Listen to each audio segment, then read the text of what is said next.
Hello friends, നമുക്കിന്ന് കുറച്ച് useful tips നോക്കാം. അപ്പോൾ നമ്മളുടെ വീഡിയോയിലേക്ക് പോകുന്നതിന് മുമ്പായിട്ട് ചാനൽ ആദ്യമായിട്ട് കാണുന്നവർ ആറെഡ് സബ്സ്ക്രൈബ് ബട്ടണിലും തുടർന്ന് വരുന്ന കുഞ്ഞു ബെല്ലിലും ഒന്ന് പ്രസ് ചെയ്യുക. അപ്പോൾ ഞാൻ വീഡിയോ ഇടുമ്പോൾ തന്നെ നിങ്ങൾക്ക് ഫോണിൽ അറിയാൻ സാധിക്കും.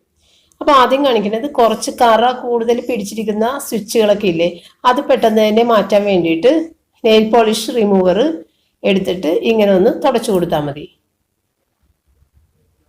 അപ്പോൾ നെയിൽ പോളിഷ് റിമൂവർ നമ്മളുടെ ആ സ്വിച്ചിൻ്റെ ചുറ്റും എല്ലാ സ്ഥലത്തും ഉള്ള കറകളെല്ലാം ഈസി ആയിട്ട് പോകാൻ വളരെ നല്ലൊരു കാര്യമായിട്ട് എനിക്ക് തോന്നി. അപ്പോൾ ഞാൻ നേരത്തെ സ്വിച്ച് ബോർഡ് ക്ലീൻ ചെയ്യുന്നത് കാണിച്ചിരുന്നു, അത് പേസ്റ്റ് വെച്ചായിരുന്നു. ഇതിപ്പോൾ നെയിൽ പോളിഷ് റിമൂവർ ഉണ്ടെങ്കിൽ അതിനേലും കുറച്ചും കൂടി ബെറ്റർ ആയിട്ട് പോകുന്നതായിട്ട് എനിക്ക് തോന്നി.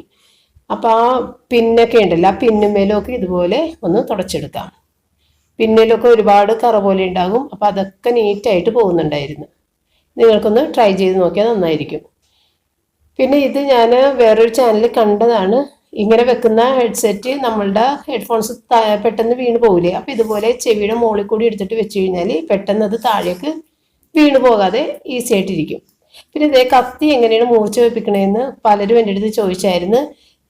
ഞാൻ ഈ രീതിയിലാണ് കത്തി മൂർച്ച വെപ്പിക്കുന്നത്. ഒരു വശത്തേക്ക് ആദ്യം ഇങ്ങനെ കുറച്ച് പ്രാവശ്യം കാണിക്കും, പിന്നെ തിരിച്ചിട്ട് മറുവശത്തേക്ക് ഇങ്ങനെ കാണിക്കും. അപ്പം ഞാൻ പുറത്തുള്ള അരക്കണ കല്ലിലാണത് സാധാരണ ചെയ്യുന്നത്. നന്നായിട്ട് മൂർച്ച കിട്ടുകയും ചെയ്യും. വേറൊരു രീതിയിലും ഞാൻ ചെയ്യാറില്ല, ഇങ്ങനെ തന്നെയാണ് എപ്പോഴും ചെയ്യുന്നത്. ഇനി ഇതുപോലെ അരക്കുന്ന കല്ലൊന്നും ഇല്ലാത്തവർക്ക് ഇതുപോലെയുള്ള ഇത്തിരി റഫായിട്ടിരിക്കുന്ന ഈ കപ്പിൻ്റെ അടിഭാഗത്ത് വെച്ചിട്ട് ഇങ്ങനെ ചെയ്യാം. അതല്ലെങ്കിൽ ഈ കുഞ്ഞു കല്ലുള്ളവർക്ക് ആ കുഞ്ഞു കല്ലിലും ഇങ്ങനെ ചെയ്യാം. പക്ഷേ ഇത് തിരിച്ചും മറിച്ചും ഒരുപോലെ കാണിക്കരുത്. ഇത് ഇങ്ങനെ കാണിക്കരുത്. ഇങ്ങനെ കാണിച്ചു കഴിഞ്ഞിട്ടുണ്ടെങ്കിൽ അത് കത്തിയുടെ ആ എഡ്ജ് ഇങ്ങനെ ഒരു ഫോൾഡ് വരാൻ ചാൻസ് ഉണ്ട്. നമുക്ക് കാണാൻ പറ്റില്ല, വളരെ നേർത്തൊരു ഫോൾഡ് വരും. പിന്നെ മൂർച്ച എന്ത് ചെയ്താലും വരില്ല. അപ്പോൾ ഒരേ വശത്തേക്ക് മാത്രം ചെയ്യുക. നമ്മൾ പുതിയ പാത്രങ്ങൾ മേടിക്കുമ്പോൾ മിക്ക പാത്രത്തിൻ്റെയും ഇതിപ്പോൾ അടിവശത്താണ് കുഴപ്പമില്ല എങ്കിൽ തന്നെയും ഇതുപോലെ പോകാത്ത രീതിയിൽ എത്ര തേച്ചാലും അത് പോകില്ല, അങ്ങനെയുള്ള രീതിയിലുള്ള എഴുത്തുകളൊക്കെ അവർ എഴുതിയിട്ടിട്ടുണ്ടാവും. മൂടി പാത്രത്തിലൊക്കെ ഇങ്ങനെ ഉണ്ടെങ്കിൽ നമുക്ക് മൂടി വെക്കുമ്പോൾ അതിൻ്റെ മീതയിലൊക്കെ ഞാനിപ്പോൾ അത് കളയാനായിട്ടുള്ളൊരു മാർഗം നെയിൽ പോളിഷ് റിമൂവറാണ് ഞാൻ ഉപയോഗിച്ചത്. അപ്പോൾ ഇത് ഞാനിപ്പോൾ തേച്ചിട്ടൊന്നും പോകാത്ത രീതിയിൽ കിടന്നിട്ട് നെയിൽ പോളിഷ് റിമൂവർ ഇങ്ങനെ എടുത്ത്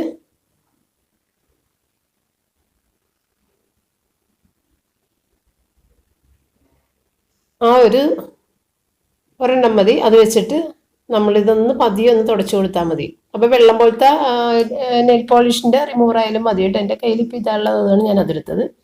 പെട്ടെന്ന് തന്നെ അങ്ങോട്ട് പോകും.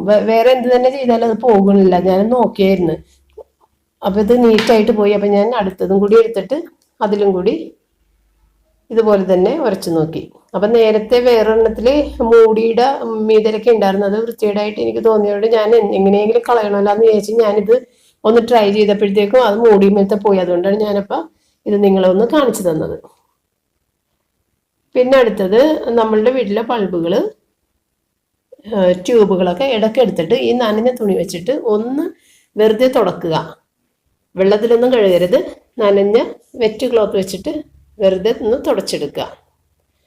അതിനുശേഷം ഇട്ട് കഴിഞ്ഞാൽ ഇരട്ടി വെളിച്ചമാണ് നമുക്ക് കിട്ടണത്. അത് നിങ്ങൾക്ക് ചെയ്ത് കഴിഞ്ഞ് നോക്കുമ്പോൾ മനസ്സിലാകും. റൂമൊക്കെ ഭയങ്കര ഡാർക്കായിട്ട് കിടക്കും ചില സമയത്ത്. അപ്പോൾ നമ്മൾ ഈ രീതിയിലൊന്ന് എടുത്തിട്ട്, അപ്പോൾ ഈ കറണ്ട് വെറുതെ നഷ്ടപ്പെടുകയാണ് ചെയ്യണത്. കാരണം വിളക്കിൽ ലൈറ്റും ഇതിൻ്റെ ട്യൂബിലൊക്കെ നിറയെ അഴുക്കല്ലേ, അപ്പോൾ അത് ലൈറ്റ് പുറത്തേക്ക് വരാനായിട്ട് ബുദ്ധിമുട്ടുണ്ടാവും. അപ്പോൾ ഈ രീതിയിലൊന്ന് തുടച്ച് നീറ്റാക്കി വെച്ച് കഴിഞ്ഞിട്ടുണ്ടെങ്കിൽ വെളിച്ചം കൂടുതൽ കിട്ടും. നമ്മളുടെ കറണ്ട് ചിലവാകുന്നത് നമുക്ക് ഉപയോഗപ്രദമായ രീതിയിൽ ആയിരിക്കുകയും ചെയ്യും. അപ്പം മിക്ക സ്ഥലങ്ങളിലും ഒരുപാട് അഴുക്ക് പിടിച്ചാണ് എല്ലാ ലൈറ്റും ആരും ശ്രദ്ധിക്കാറില്ല. അപ്പോൾ ഇത് രീതിയിലൊന്ന് ക്ലീൻ ചെയ്ത് നിങ്ങളെല്ലാ മുറിയിലും ഒന്ന് ഇട്ട് നോക്ക്, നല്ല വെളിച്ചം കിട്ടുന്നത് കാണാൻ പറ്റും. അതുപോലെ ഞാൻ ഈ നെയിൽ ആർട്ടൊക്കെ ചെയ്യാനായിട്ടുള്ള ടൂൾസ് ഒന്നും മേടിക്കാറൊന്നുമില്ല. അപ്പോൾ ഈ നെയിൽ ആർട്ട് ഞാൻ ചെയ്തേക്കണത് ഇതുപോലത്തെ നമ്മളുടെ പഴയ ഐലൈനറിൻ്റെ ബ്രഷ്, നമ്മൾ ഐലൈനർ തീർന്നിട്ട് കളയൂല, ആ ബ്രഷ് എടുത്ത് വെച്ചേക്കും. ആ ബ്രഷാണ് നെയിൽ പോളിഷ് മുക്കിയിട്ട് ഇങ്ങനെയുള്ള ചെറിയ വരകളൊക്കെ ഞാൻ ചെയ്യുന്നത്. അപ്പോൾ ഇത് ചോദിക്കുന്ന ചില ആളുകളൊക്കെ ഉണ്ട് ഇതെങ്ങനെ ചെയ്യുന്നത്, അപ്പോൾ അവർക്ക് വേണ്ടിയിട്ടാണ് ഞാനിത് കാണിച്ചത്. പിന്നെ ഇത് ആഭരണപ്പെട്ടി ഒരുപാട് മോശമായിട്ടിരിക്കണമായിരുന്നു. അപ്പം ഞാനിതൊന്ന് ക്ലീൻ ചെയ്യാൻ വേണ്ടിയിട്ട് എടുത്തതാണ്. അപ്പം ഇത് ക്ലീൻ ചെയ്യണത് എങ്ങനെയാണെന്ന് നമുക്ക് നോക്കാം. പുളിവെള്ളം, വാളംപുളിയുടെ അതൊന്ന് കുതിർത്തി വെച്ചിട്ട് ഇത്തിരി ഉപ്പും കൂടി ചേർത്ത്, അതല്ലെങ്കിൽ വാളംപുളി ഇല്ലെങ്കിൽ ചെറുനാരങ്ങ മതിയാകും. പക്ഷേ ചെറുനാരങ്ങയും ഉപ്പും കൂടി മിക്സ് ചെയ്യണതിൽ നല്ലത് വാളംപുളി ഉപ്പും കൂടി മിക്സ് ചെയ്തപ്പോൾ ആണ് നല്ല ക്ലീൻ ആയിട്ട് പെട്ടെന്ന് അങ്ങോട്ട് പോയത്.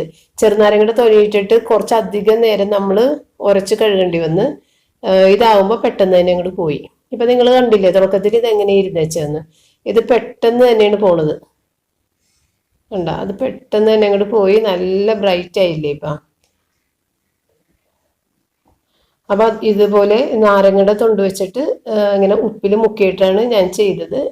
നിങ്ങൾക്ക് നാരങ്ങ മുറിച്ചെടുത്തിട്ട് വേണമെങ്കിലും ചെയ്യാം. പക്ഷെ അത് കുറേ നേരം ഉരക്കേണ്ടി വന്നിട്ട് ഇപ്പം ഞാനത് കാണിച്ചത് എഡിറ്റ് ചെയ്ത് കാണിച്ചുകൊണ്ടാണ് പെട്ടെന്ന് തീർന്നത്. പക്ഷെ അതിനാലും നാരങ്ങയായിട്ട് പോകും, എങ്കിലും വാളംപുളി വെള്ളമാണ് കൂടുതൽ നന്നായിട്ട് എനിക്ക് തോന്നിയത്.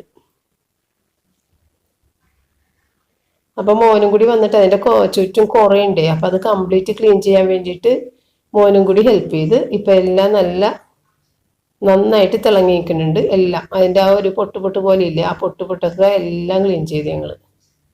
ചുറ്റും പൊട്ട് കണ്ട് അതൊക്കെ ക്ലീൻ ചെയ്തെടുത്ത്. അതൊക്കെ ഉണ്ടെന്ന് ഇപ്പോഴാണ് അറിയണത്. അത്രയും ഇങ്ങനെ പുക പോലെ പിടിച്ചിരുന്നേച്ച്.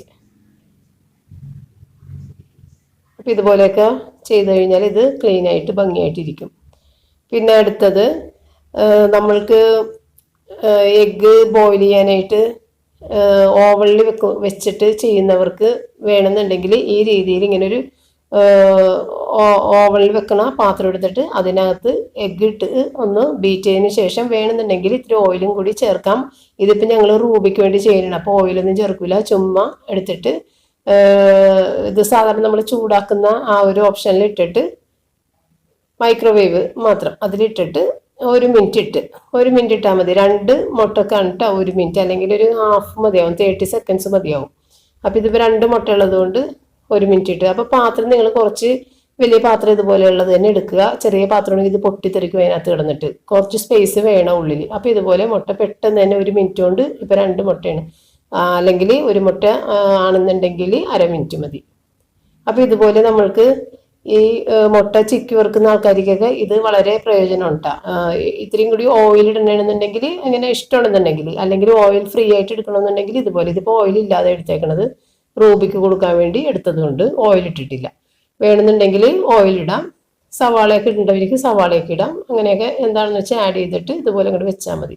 പിന്നെ ഇത് നമ്മളുടെ മോപ്പ് ഈസി ആയിട്ട് വെക്കാനുള്ളൊരു മാർഗ്ഗമാണ് ഞാനിപ്പോൾ കാണിച്ചത്. മോപ്പ് താഴേക്ക് വെക്കുക, അതിൻ്റെ മോപ്പ് ഹെഡ് താഴേക്ക് വെക്കുക. ആ മോപ്പിൻ്റെ അതിൻ്റെ മീതയിലേക്ക് വെച്ചിട്ടൊന്ന് ചവിട്ടിയാൽ മാത്രം മതി. തിരിച്ചെടുക്കണമെന്നുണ്ടെങ്കിൽ ഇതുപോലെ ചവിട്ടി പിടിച്ചിട്ട് ആ ഹാൻഡിൽ പിടിച്ച് വലിക്കരുത്, ഒടിഞ്ഞു പോകും. ഈ ഇതിൽ പിടിച്ചിട്ട് പതിയെ ഒന്ന് പൊക്കിയാൽ അത് വിട്ടുപോരും. അല്ലെങ്കിൽ നമ്മൾ കുറച്ചധികം ബുദ്ധിമുട്ടേണ്ടി വരും അത് ചെയ്യാനായിട്ട്. കണ്ട, ഇത് താഴേക്ക് വെച്ചിട്ട് ഒന്ന് ചവിട്ടിയാൽ മതി. അത് അപ്പം തന്നെ ലോക്കായി കഴിഞ്ഞ്. പതിയെ ചവിട്ടിയാൽ മതി, അപ്പം തന്നെ ലോക്കായി കഴിഞ്ഞ്. അതുപോലെ തന്നെ ചവിട്ടി പിടിക്കുക. അപ്പോൾ എൻ്റെ ടിപ്സ് നിങ്ങൾക്ക് ഇഷ്ടപ്പെട്ടെങ്കിൽ നിങ്ങൾ കമൻസിലൂടെ തന്നെ അറിയിക്കുക. താങ്ക്